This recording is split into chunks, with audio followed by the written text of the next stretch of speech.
Next బ్రహ్మదేవుని భృగుని పరీక్షించుట. బ్రహ్మదేవుడు పార్వతీదేవి సత్యలోకములో బంగారు సింహాసనం మీద అసీనులై ఉండి పక్కకు మహర్షులు, దేవఋషులు, రాజగురులు, బ్రహ్మ ఋషులు కూర్చున్నారు. మరోవైపు యములు, యక్షులు, గరుడ గరుడ గంధర్వులు, కిన్నెర్లు కూర్చున్నారు. బ్రహ్మ సభవారికి వేదధర్మలు వివరించుచున్నాడు. ఆ సమయములో భృగుమహర్షి సభలో ప్రవేశించెను.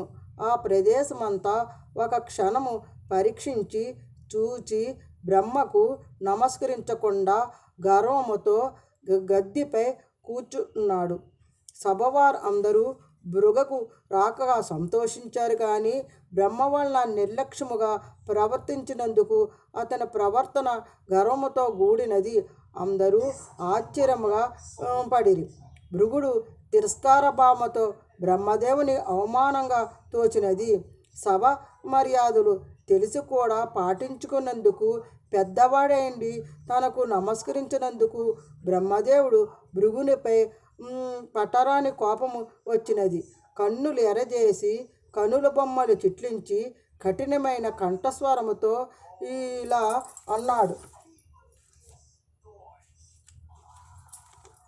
భృగా, నా వంశములో జన్మించి ధర్మధర్మాలు తెలిసి గొప్ప తపస్సు ఇదే మహిమలు సంపాదించినావు. నీవు గౌరవ మర్యాద కలవాడు అనుకున్నాను, కానీ అంతటి మూర్ఖుడు అనుకోలేదు. ఈ సభలో ఉన్న మహర్షుల కంటే నీవంత గనుడువా? త్రిమూర్తులు సహితము పసిపాపలుగా మార్చివేసిన అతిమహాముని భార్య అనసూయాదేవి కంట గొప్పవాడవా? దేవేంద్రుని శపించిన గౌతమి మహర్షి కంట అధికుడువా? జమదగ్ని కంట శక్తి సంపన్నుడువా? నీవిట్టి తెలివిహీనుడు నేను ఎన్నడూ అనుకోలేదు అని బ్రహ్మ ఇష్టవచ్చినట్టు భృగుమహర్షిని దూషించాడు. భృగుడు చివాలని గద్దె నుంచి లేచి, అవురా, బ్రహ్మదేవునికి ఇంత దురభిమానమా? రాజగుణముల ప్రధానకేగిన ఈ గర్వము, ఇట్టి గర్వములు కలవాడు యజ్ఞఫలము స్వీకరించుటకు అర్హుడు. బ్రహ్మదేవుడు నేను వచ్చే పని నేను తెలుసుకొనలేక అనవసరంగా నన్ను దూషించినందుకు ప్రతిఫలం అనిపించు. ఇంకా నీ భూలోకముల దేవాలయములు కానీ పూజలు కానీ ఉండవని శపించి అచ్చుటి నుండి కైలాసమునకు బయలుదేరెను. భృగుమహర్షి కైలాసముకెళ్ళి శివదేవుని పరీక్షించుటకు శపించుట.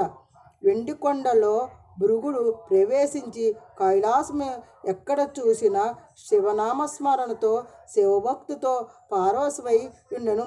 నందీశ్వరుడు, భృంగిగులు, చండీశ్వరుడు మొదలైన ప్రథమగణములు శివనామ జపజ్ఞానముతో లీనమై ఉండి కైలాస పర్వతపై ఎన్నడు పంచాక్షి మంత్రములతో ప్రణంతో వేరే లేదు.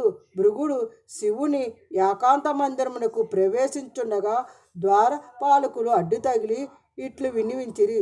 పార్వతీదేవి శివుడు ఏకాంత మందిరమును ఉన్న సమయమున కావున ఇప్పుడు దర్శనం లభించదు అని చెప్పిరి. కానీ భృగుమహర్షి ద్వారపాలకుల్ని మాటలకు లక్ష్య పెట్టకుండా లోనికి ప్రవేశించెను. సరసములాడుతున్న శివపార్వతీ పరమేశ్వరులకు భృగుమహర్షిని చూచి పార్వతీదేవి పరమశివుడైన భృగుని చూసి సిగ్గుతో పక్కకు తొలిగెను. భృగుని చూసి శంకరుడు రౌద్రరూపముతో దాల్చి, ఓయి బ్రహ్మవంశులో పుట్టి మహాతపశాలై ఉండి వేదములు చదివి ధర్మధర్మాలను తెలుసుకున్నవాడు నీకు ఆ మర్యాదలు తెలియపోవడం సిగ్గుచేటు అని త్రిశూలం ఎత్తుకొనెను. పార్వతీదేవి అడ్డుపడగా శాంతించును. భృగుడు నీలకంఠునిపై కోపించి, పరమేశ్వర, శివ, శంకర, నేను వచ్చిన కారణం తెలియక నాపై శూలం ఎత్తావా? ఇదే నా శాపం అనిపించు. నీకు భూలోకంలో నీ యొక్క దేవాలయం ఉంది, కానీ నీ రూపము బదులు శివలింగాన్ని మాత్రమే పూజింతురు అని శపించి తక్షణము కైలాసము విడిచి వైకుంఠమునకు బయలుదేరును. నెక్స్ట్ రేపు తరువాయి భాగం.